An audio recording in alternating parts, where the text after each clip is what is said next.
So last month we did over $70,000 in revenue. Yeah, to 70,000. So you're one of the best performing Client Ascension students. What's up, everybody? I got Sam here. Sam's a client inside Client Ascension. And Sam, I want to have you on here because you're doing really well. And I wanted to, one, document a case study, but two, also maybe give some valuable information for everybody on my YouTube about how exactly you're getting such good results. So, like, one, how long have you been inside Client Ascension, and what is your business, and how much revenue are you making in your business? Yeah, so I joined Client Ascension in I think it was like late August. It feels like late August, maybe late September, but late August. I'm going to a LinkedIn Ghost agency targeted at B2B leaders. Basically, as you said, is we represent them in the most compelling format possible to their target market, which creates leads, investment opportunities, just any good thing that can happen. So last month we did over $70,000 in revenue. I think it was about 74,000 to be exact. Sweet. And yeah, that's where we are right now. Yeah, to 70,000. So you're one of the best performing Client Ascension students. What did you start at when you first joined? Yeah, so my peak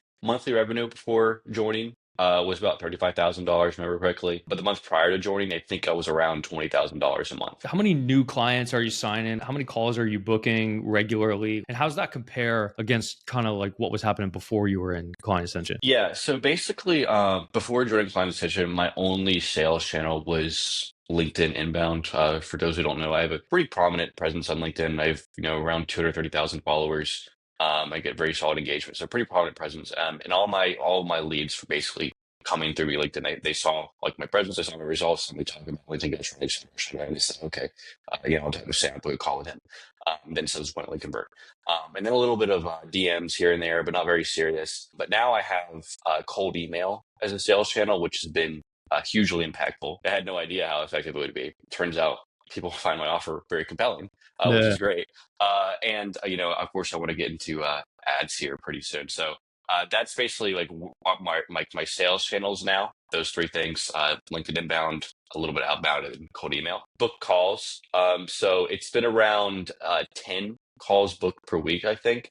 The last couple of weeks have been a little bit of a lull, so we basically had to do like a cold email reset. Like, I don't know, for whatever reason, like all of our domains died at once, and had to like basically reset it and do a full reset, new infrastructure and everything. But that's getting back on track. I actually started campaign yesterday and already got some really good, interesting, positive responses. So getting that back on track. But I think in October, which is when the last time I had actually recorded total for, was 37, if I remember correctly. But of course, I want to increase that by a lot more. Like I'm increasing my capacity to fulfill by hiring client success managers and everything, polishing my processes. So I'm going to increase that, call booked amount. I'm getting really good at sales too, which is awesome. Yeah, sweet. So before you knew me and were kind of working with me and my thing, you said you were at 35,000 a month peak, and then you got to, and then it kind of went down to 20K a month. Like, what's the difference between what was going on from you going from like 35,000 to 20,000, and then you join Client Ascension, and then you go from 20,000 to 70,000? Like, what exactly changed here? Like, what do you think did it that you were able to get up there? Fundamentally, it was just being much more proactive about literally everything and understanding the value of credibility. For example, with case studies, one of the first things I was told to do when joining Client Ascension was create as many compelling case studies as possible. And I did. I remember telling you to do that. Yeah. Yeah. And I did. And that was hugely impactful because I already had some like really great results. Like I work with some, pretty recognized people, and there's some other very recognized people I can name drop soon. So like I basically already had a lot of that credibility, so I just need to like prove it in case studies and put that out there. And that's proved monumentally useful in all of my conversion channels, and actually converting people, because credibility is the determinant factor and convince people to give you money. Because most people are providing any service in any industry, they're either mediocre or malicious, and so people just need proof that you are not that like solid. They want the thing that you're offering, like they're talking to you for a reason. So if you can prove you're credible, they will convert. Also just getting literally better at everything, much better at sales and following up effectively, which I wasn't doing. What else? Scaling outreach, of course. That was obviously been impactful. I like was not doing outreach in any meaningful sense before. Now I'm extremely proactive about it. Even having a very large social presence like me, at least on LinkedIn, you need to be very, very proactive about pushing people over the finish line. I don't know. People will see you a million times, but some people I honestly, most people you have to like push them over. Like, I don't know why, but it's just the way it works. No matter how friction free your sales funnel is, you have to talk to people. And I wasn't doing that before. That seems to be a commonality with everyone around the $20,000 to $30,000 a month mark, and they can't push past that. And normally, it seems it's normally like three things. One is sales process, and I'm going to encapsulate like having case studies as a part of the sales process, because it's like that's when you'll show them that's when they'll be made aware of case studies, is within the sales process. So it's that follow up and then fulfillment. And I know you've been building out a big team, so would you agree that the lever that really actually pulled this, because you had traffic before, that wasn't your main problem? Do you believe that the main lever that pushed this was that you just started closing significantly more of the people that you were talking to because you had a better offer, better case studies, and then you're probably not scared of fulfillment now because you have somebody actually, you have like a whole team helping you with it? Is that Yeah. accurate? Yeah, it's just like fundamentally like large improvements to every aspect of it, and then being proactive about, pushing that in front of people and in front of decision makers, right? Yeah. Yeah, so it's really just about being proactive. Most people are just not proactive all. It's like prime example, like there were two people who are interested in working that I found on LinkedIn. Like I asked one guy, he's like, "Yeah, can you send me like, details about your service stuff like that?" And he took me like a week to respond, and then someone else just like didn't respond. It's like, so the point is like the vast majority of people running businesses, online business, are just like not proactive. I don't know why. They just like not ambitious. I have no idea. But like if you're proactive about literally everything, outreach, refining your messaging, getting better at sales, if you're just intentional and proactive, your results will increase so massively. And of course it compounds over time, like it gets better and better and better, but it'll increase so massively it's not even funny. It's like it's really not even complicated. You literally just have to do more of the fundamentals. Like obviously there's micro iterations just specific to business and just specific to your industry, but fundamentally it's just doing as much the fundamentals as humanly possible. It was on one of my coaching calls inside Client Ascension. It was one of the guys, he's selling to like home service companies, and he was asking me like, "Hey, I want to get my clients better results." So like the home service companies. And I was like, "Dude, I own a house and I like actively utilize different home service companies. So let me explain to you like why I choose specific companies. So if I need to have like gutters cleaned or something, or like a landscaper, what I do is I go online and I go and I look through all the Google search results, and I'll put my email and phone number in like 5 different spots. Like every single time, it's only like one of them get back to me, and then It's crazy. that's the one I use. And I was just explaining that to him. I was like, dude, that it's literally that simple. It's like I'm trying to purchase. The person I buy is simply the one that responds to me. Like it's really just that simple. And I think the problem with a lot of people like hearing what we're talking about right now. So like this interview with you and I right now, people will get the most value from this specific one, or people who are stuck at like 20K a month, like around there. And everyone wants like the super one simple trick that does it. And the super one simple trick is that you be proactive. You see what I mean? Like Yeah. you just you actually try. Well, they'll hear us say this though, but they won't fully understand it, because you can't understand it until you actually do it. So it seems like, oh yeah, of course, do the work. You know what I mean? Like I get that, but what a viewer might not get is that like you won't fully ever actually understand that until you just put it into practice, and then you see the results of it and you're like, wow, I was very stupid for not paying attention to this earlier. But let me ask you some other questions here. What was the most like challenging thing that was happening before you joined? Like what was like the wall in front of you that kind of like broke down that allowed you to scale up? Like if you had to say it was kind of like one thing. So fundamentally, like I just didn't know how to create more leads outside of inbound. Like I know I could have sent more DMs, but I was just like sitting in front of this. I was like, dude, how do I get more calls on my calendar? Like fundamentally, it's like how? Like I don't like this. How do I get more people to talk to me? That was the main thing. I just did not know how to scale lead volume. That was the main thing. Other thing, I was sort of, I guess, generally insecure about my offer and positioning. I mean, it's just sort of like what you don't know, right? So it was just like I didn't know. It was like, is my landing page polished? Like, do I need like to have a VSL? Like, or what should it say if I do? So I also just feel a lot of insecurity. Like, I didn't know if I was doing something wrong or right. Maybe it was doing most things right, but I had no baseline Yeah. outside of like, people post guidance online, but generally, that's like distorted and one-sided and self-interested. So you don't really know. So that was really the main thing. It was just, first of all, I didn't know how to scale lead volume.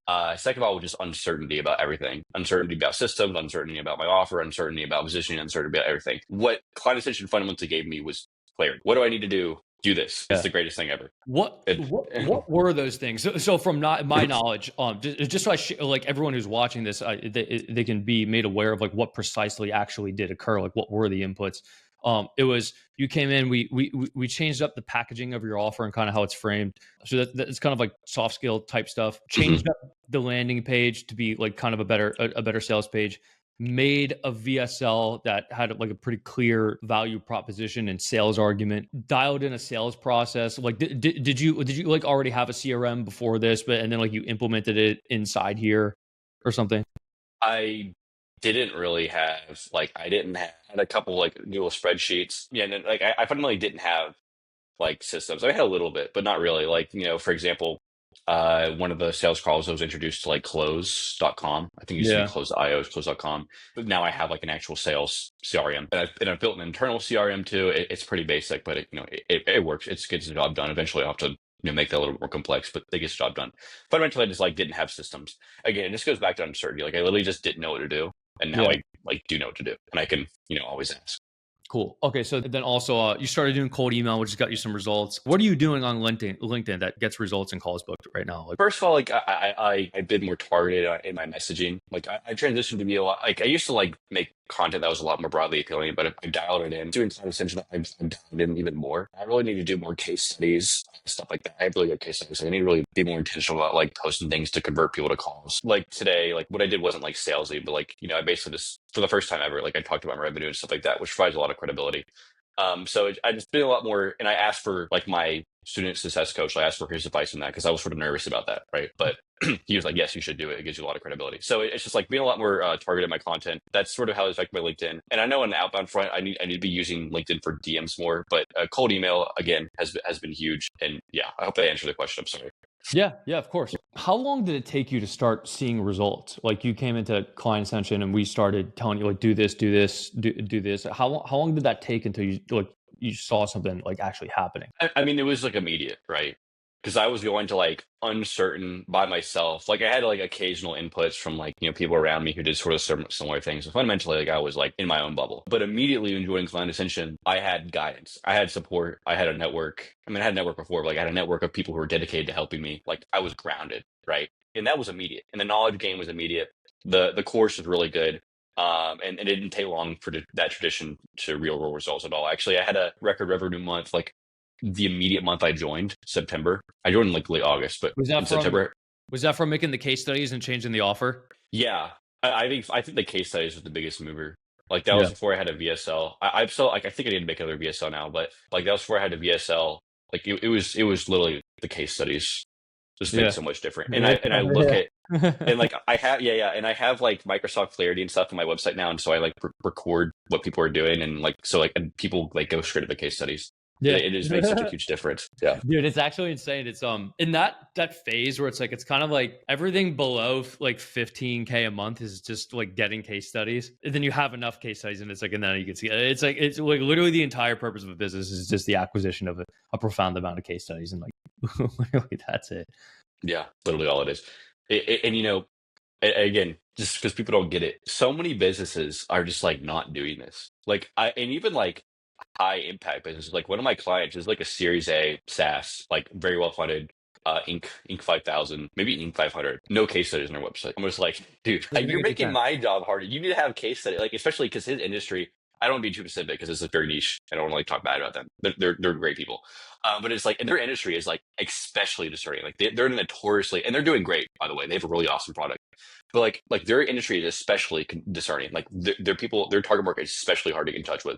And like, there's like, you have to have case studies. That's like an extreme example. Like people just like aren't doing this. And even like some of my clients, it's like I have a client that's a huge brand strategy agency. It's like even there, like they're very proactive about case studies. But like even then, it's like you can talk more about results. Like people don't take case studies seriously enough, just across the board, and it's so underrated.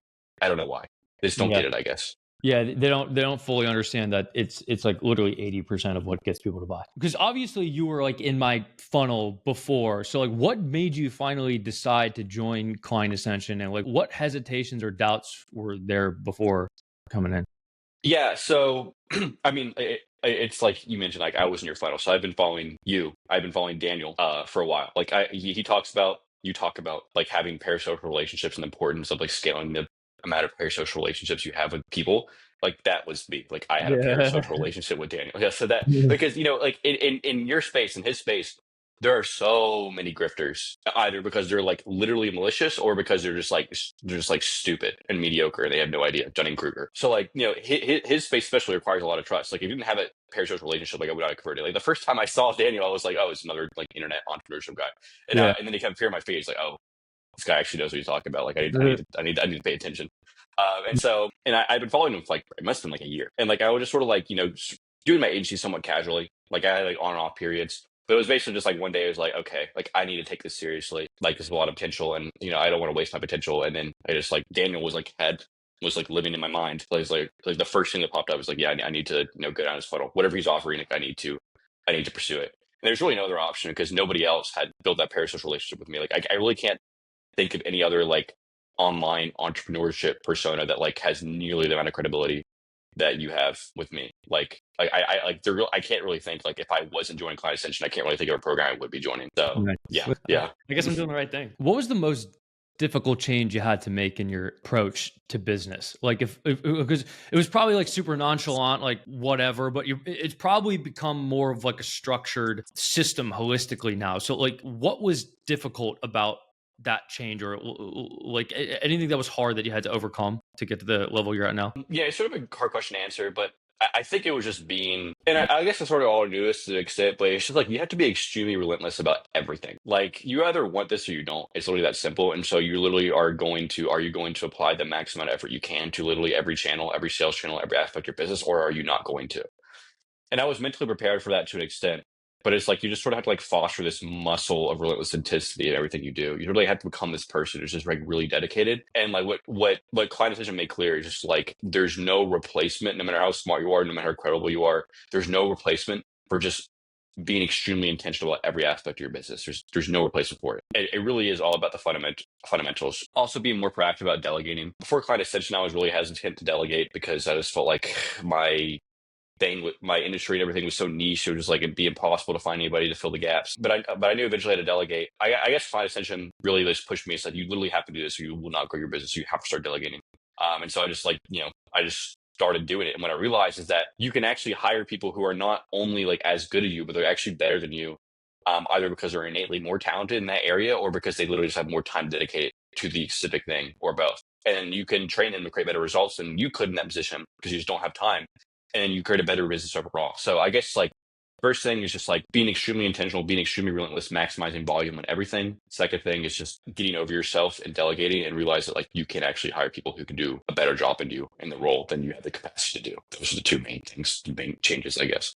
Yeah, awesome. Did Andre kind of help you with that, like finding good people and how to structure? Yeah, and he sent me some resources. But yeah, it's still something to figure out. Like I'm in the process of hiring my first client success manager. I've narrowed it down to really two really good candidates. But yeah, it's still like a discovery process. Still like nervous about it. And like this is my first full time role. Like I pay one of my writers like a ton of money. But like she has like other income stream. But it's like I'm now like I hire this person. Like their life is like now in my hands. Like I have to like Yeah. like yeah, it's kind of scary. But it's like Yeah. it's like a actual legit full time employee. Like this person is like reporting me. Like this person is like thinking about the business all day. Like that's a lot of responsibility. I don't know if like I need to ask somebody else. I need to ask my clients success coach. But how do I mentally accommodate that? Like Yeah, the more people you hire, yeah, yeah. you gotta make sure the people you hire, their compensation is tied to performance as well, which is like something that we've been doing. Like every single person who works for us, like a substantial amount of their compensation is tied to performance of what we're trying to get them to do. Client success manager, like it's tied to churn. Like if you keep the Mhm, clients longer, you get performance fees and a bunch of stuff mhm. like that.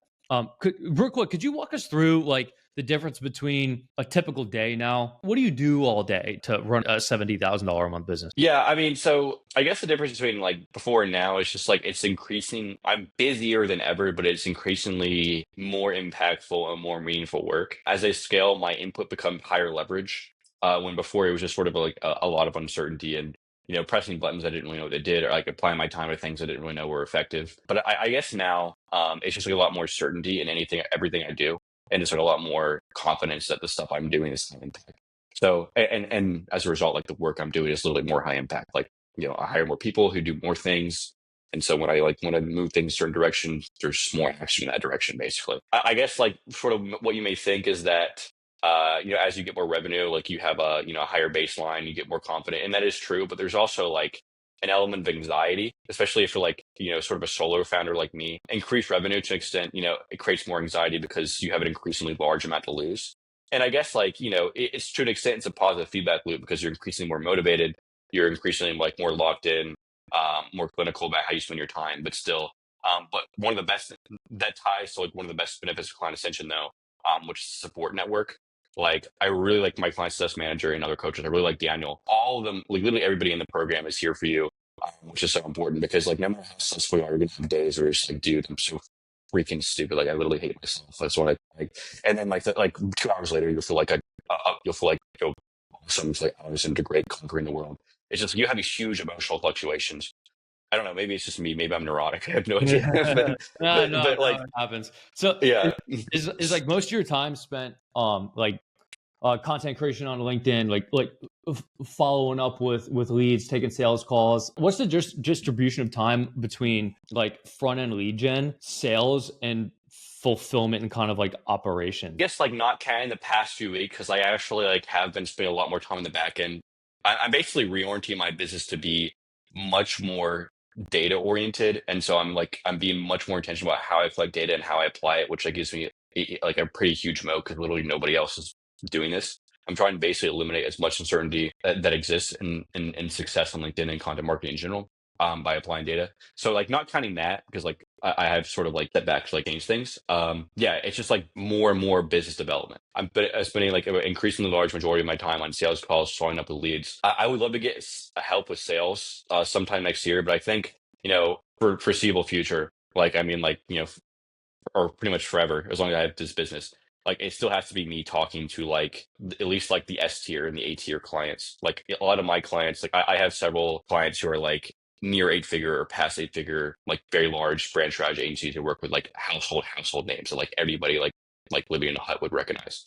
Yeah. And they're still on those sales calls with those decision makers. Like you have to be like it has to be your fundamentally like it has to be your face when you're talking like to certain clients, not all of them, but certain Yeah, prospects, yeah, like you have to yeah, be there.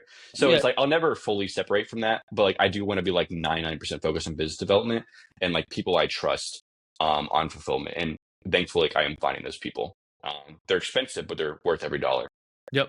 Yeah, I think that the next unlock for you to get up to like 150 a month is sales team. Yeah. It's just a whole third of the business that kind of like of manual input work per day, where it's like you'll like gain 3 hours a day. That's just off the top of my head. That the next thing that needs to happen to you, and maybe introduce some more products. Like you should probably, I think you might be at the point now where you could probably make like a info product or some kind of like live class course type thing. But speaking of that, I'll close it off with this. What are your goals? Because it's about to be 2025 as recording this.